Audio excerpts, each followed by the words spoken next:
এই একটা ভেন্যু যত ঘুরে দেখবেন ততই মাথা ঘুরাবে। ভারত বাংলাদেশ দ্বিতীয় টেস্টের আগে একের পর এক সমস্যায় জর্জরিত কানপুরের গ্রিন পার্ক স্টেডিয়াম। উগ্রবাদী হামলার হুমকি, প্রেস বক্সে দুর্দশার পর এখন আলোচনায় স্টেডিয়ামটির ঝুঁকিপূর্ণ গ্যালারি। অবস্থা এতটাই গুরুতর যে ম্যাচ চলাকালীন গ্যালারির একাংশ ধসে পড়ার আশঙ্কা প্রকাশ করেছে বিশেষজ্ঞরা। ভারত বাংলাদেশ টেস্ট ঘিরে নানা কর্মযজ্ঞ চললেও উত্তরপ্রদেশ ক্রিকেট অ্যাসোসিয়েশনের মারাত্মক এই গাফিলতি সামনে আসে বুধবার। পাবলিক ওয়ার্কস ডিপার্টমেন্ট পিডব্লিউডি সাফ জানিয়েছে, ব্যালকনি সি স্ট্যান্ড মারাত্মক ঝুঁকির মধ্যে আছে। ম্যাচ চলাকালীন স্ট্যান্ডটি দর্শকপূর্ণ হলে নির্ঘাত ধসে পড়বে। উত্তরপ্রদেশ পাবলিক ওয়ার্কস ডিপার্টমেন্টের একদল প্রকৌশলী মঙ্গলবার কানপুরের গ্রিন পার্ক স্টেডিয়াম পরিদর্শন করে। 6 ঘন্টার ইন্সপেকশনে বের হয়ে আসে হাড় হিম করা সব তথ্য।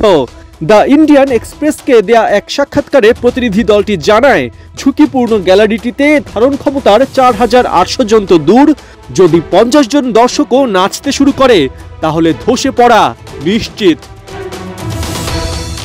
এদিকে উত্তরপ্রদেশ ক্রিকেট অ্যাসোসিয়েশনের প্রধান নির্বাহী কর্মকর্তা অঙ্কিত চ্যাটার্জি অভিযোগ মেনে নিয়ে সি গ্যালারি বন্ধ রাখার ঘোষণা দিয়েছেন। গণমাধ্যমকে বলেন, প্রথম দিকে ধারণ ক্ষমতার 3 ভাগের 1 ভাগ টিকিট বিক্রি করার পরিকল্পনা থাকলেও এখন সেটা হচ্ছে না।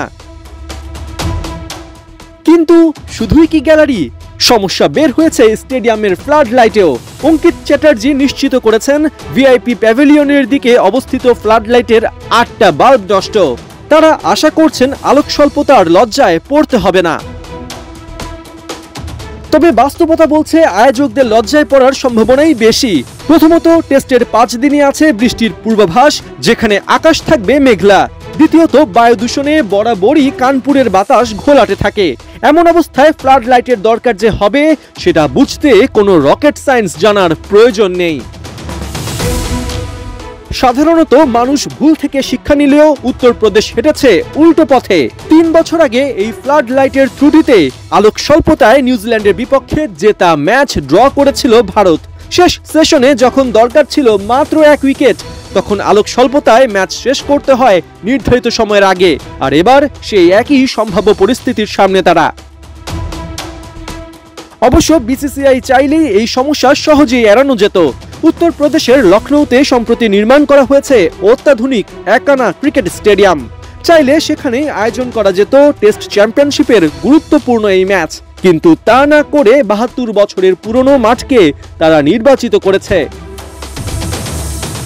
স্বাভাবিকভাবেই প্রশ্ন উঠেছে, প্রতিপক্ষ বাংলাদেশ বলেই কি বিসিসিআই এর এই গা ছাড়া ভাব, যার ফলে মাথা চাড়া দিয়ে উঠছে একের পর এক অব্যবস্থাপনা।